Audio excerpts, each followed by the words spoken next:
My name's Rick Cope. I'm an ambassador and governor and other things here at Opportunity International, a volunteer. I have a full-time job as the CEO of a company and married to the other Cope, who you saw earlier this evening.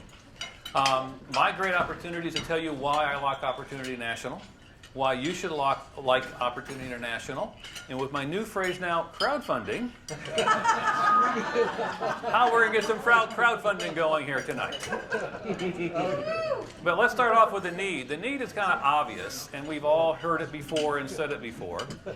There's lots of people out there that are in poverty. Now, someone asked a great question of what's poverty and how do you know when you're out of it? I'd offer two answers, one flippant, one not. Poverty is like pornography. You know you want to see it. Poverty is when you're out of poverty, when you have a thing called food security. When you know your meal tomorrow is pretty well guaranteed, you're climbing out of poverty. When you know your meal next week is pretty well secured, you're almost out of poverty. When you know your meal a month from now is fairly well guaranteed, you've climbed up on that ledge where you're at the basis of subsistence and you can begin to plan for the future. When we work to get people out of poverty into entrepreneurship and into self-sustaining, that's what we're trying to do. First, get them on the step of food security. Once they're on the step of food security, remember Pavlov's hierarchy of needs, then you can move them on to planning and doing other things with their family and their business. But why am I interested? Well, I grew up around the world, and I'm an entrepreneur. And so I've lived as a kid with these people. Because my dad was in the military, we had lots of resources and capability that they didn't have right next to me. And what I found is that most people, everywhere I went, Borneo, Bangladesh, to Britain, all wanted the same thing for their kids. They wanted their kids to do better than they could. They wanted to be fed and educated and have a better opportunity no matter where I went. But what I also found is a huge number of intelligent, industrious people. From the rivers of Borneo to the northern fields of Canada, they were very bright people wanting to do something but lacked the mechanism, the tools, and the resources to do it. The other thing I found is 50 years ago, this is a fact, Africa had a higher GDP than China.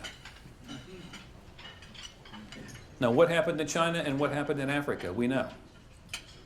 But the other thing, as a retired military Marine Corps combat officer, is I spent a lot of time in the not-so-great places of the world. And in those not-so-great places of the world, what I saw is that poverty creates an opportunity for evil.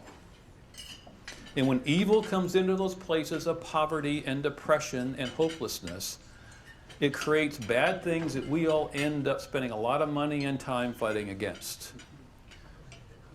So because of that, those are many of the reasons that I am very for Opportunity International. Now, as a Marine and as an entrepreneur, I always thought this was somebody else's problem. And Bruce asked a great question about, what about foreign aid? And I thought, well, gee whiz, we're sending all this money to all these countries. Surely some bureaucrat someplace has got this figured out. And you think of the $2 trillion that people have sent in foreign aid to other countries, and what's the net effect?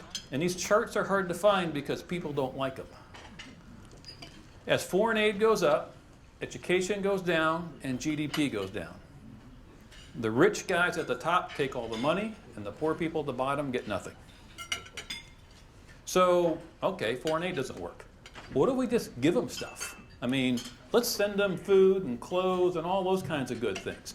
Well, here today we have with us my good friend Bob Lupton, who wrote a great book called Toxic Charity. I would suggest you all get it and read it. He runs a ministry here in town and has written a treaty piece on why charity, as we know it, giving away stuff does not work. It creates dependence, depression, lack of ambition, and expectation of further charity. So if foreign aid doesn't work, and giving stuff away doesn't work, what does? This is where we have changed our thinking. We currently think of poor people as the object of charity. We have to go solve their problem. We have a war on poverty. We're going to eradicate poverty. We're going to end poverty in our lifetime. But if you think of the poor people not as an object of charity, but an asset, then what do you do with that? If you think of an asset, think of this. Maybe the greatest gift is not giving somebody something. Maybe the greatest gift is starting somebody in a business, like all of us. Somewhere, someplace, somebody encouraged, pushed, prodded us to go into business and start to become successful. The poor aren't the problem. We need to think fundamentally differently about the poor being part of the solution. And how do we enable this desire, this drive, this wantonness for many of these poor people at the bottom to get out of the condition that they're in? They don't like it any more than we like them being in it. But they lack the things that we have here. Here we have support groups and parents and friends and boards and mentors and financial institutions and laws and rules and regulations, and they have none of that. What you find is that Opportunity International wants to help those people work their way out of poverty. Not give them stuff, not grant them things, but help them work their way out of poverty. Well, how do you do that? That's hard. You have to create a transformational system that incorporates all the necessary things to help somebody work themselves out of poverty. It's not a goat or a chicken or a well. It takes some time. It takes ongoing personal relationship. It takes mentoring, training, education, support. And on those bad days that we all have, whether you're up here or you're down here in the business, you need to go cry on somebody's shoulder and console with them, understand that other entrepreneurs have the same problem.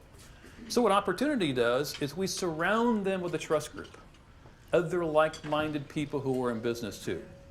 We then give them loans, savings, insurance, training, support, and technology to enable them to become successful. But it's not a one-shot deal. We don't roll in one day, drop this on them, and leave. That'd be like going in and giving somebody a book on entrepreneurship and then taking off. Our loan officers stay with them for weeks, months, and many times, as you'll see, years, working with these entrepreneurs, helping them grow up their business, become self-sustaining successes, escape the bonds and condition of poverty, and then be able to do some pretty amazing things. When we form a trust group, we let them pick their own name. And it's interesting when you look at what they call themselves, what their mindset is going into this thing. Here's a couple of my favorites. We win together. Making our own way. And my favorite one, which I'm sure we've all told our kids at one time or another, is you can't make a living sitting down.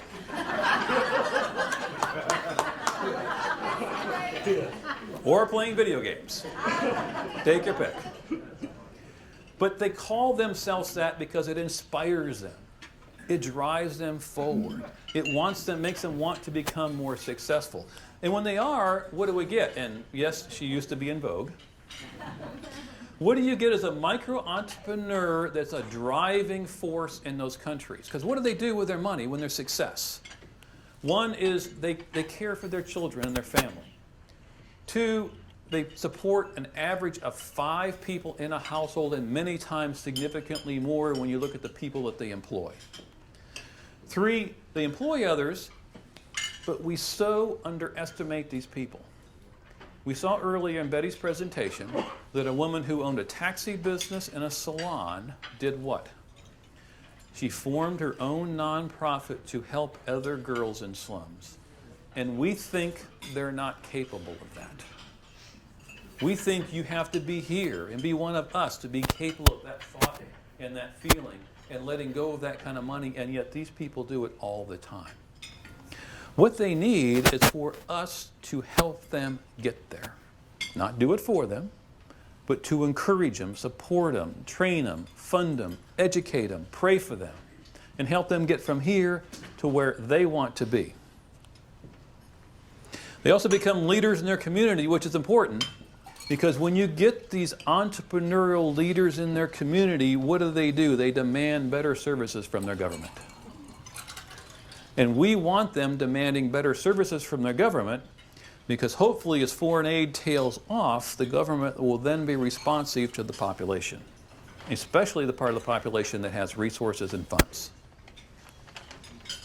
So think of 5 tests for every investor. If you're going to invest in something, and I've invested in lots of things, many have failed, some have done pretty good, and a number, especially in my wife's last company, did really well. Think of this. You need a convincing need. It needs to be a global need, a really big thing. We want to break the cycle of poverty. We don't want to end it. You can't crush it out. There'll always, as Christ said, always be poor among us.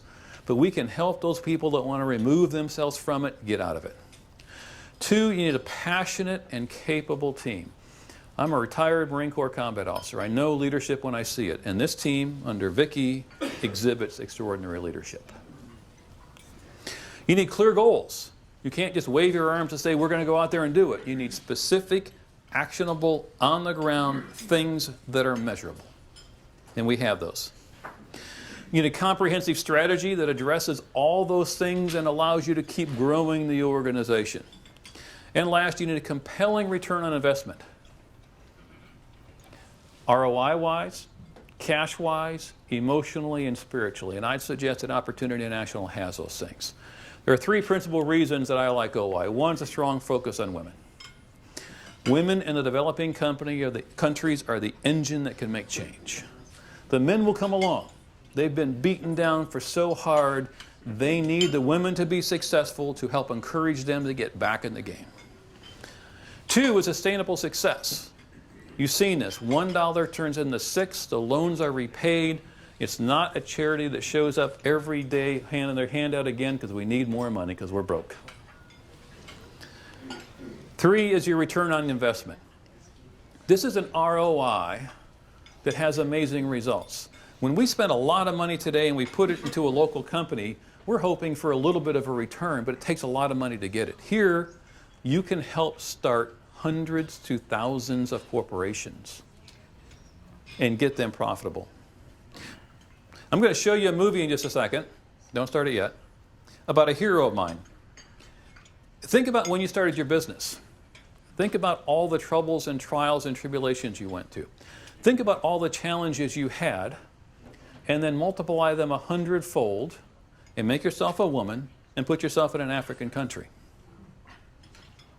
And think about what she had to go through to do what she's going to talk about here in a minute. And the next time, is what I tell to myself, next time you think you have something to complain about, go watch this video again. Go ahead. Is it not love that all of you have given her the opportunity to do these things? You've got this packet. Inside there's a card. This is the crowdfunding part. And on that card's this form right here. And I want you to be able to fill it out tonight. But I want you to be able to fill it out from a different perspective. If it was not me up here, but Warren Buffett, and he had a great investment opportunity for you, think of a number you'd want to invest. Make sure everybody's got that in their brain. Because I don't want what's in your pocket or your purse. I want that number. It's an investment, not a charitable gift. You're creating jobs. You're creating opportunity. You're creating things that didn't exist before. You're allowing hard-working people who get up early and go to bed late like you to become successful. That's what your funding of Opportunity International does. And that money gets turned around and used over and over and over again. 3 ways to do it, I would suggest. 1, an ongoing monthly gift. Put that down on the form. Recurring credit card that gives us a great planning basis as we expand our base of giving. 2, become a governor. You get to some cool stuff. You get to come inside the tent and hear some of the amazing things that we're doing and go on some insight trips. 3, become an ambassador. And you get to help guide and suggest things to the organizations, how we can do things different, how you can bring your business skills and experience to bear on making OI even better than it is today. But whatever you put on the form, what I generally do is come up with a number, pray about it and ask God for guidance, and then fill it out in faith. I pray that one day all of you will get to go on an insight trip and stand in front of a woman or man entrepreneur someplace and look at the pride in their bearing as they stand straight and hear the confidence in their voice. Have them look you in the eye and talk to you about all the things that have happened, the work they've done, the finance they've created, the business that they're now running, the profits that have come out of that, how they've taken care of their family and how they're taking care of their friends and how they're now hiring people and buying new vehicles, creating economic opportunity. And then they turn, little small woman, and look you in the eye and take your hand with both of hers and say thank you. And you feel so incredibly small because you know you didn't deserve it. Thank you.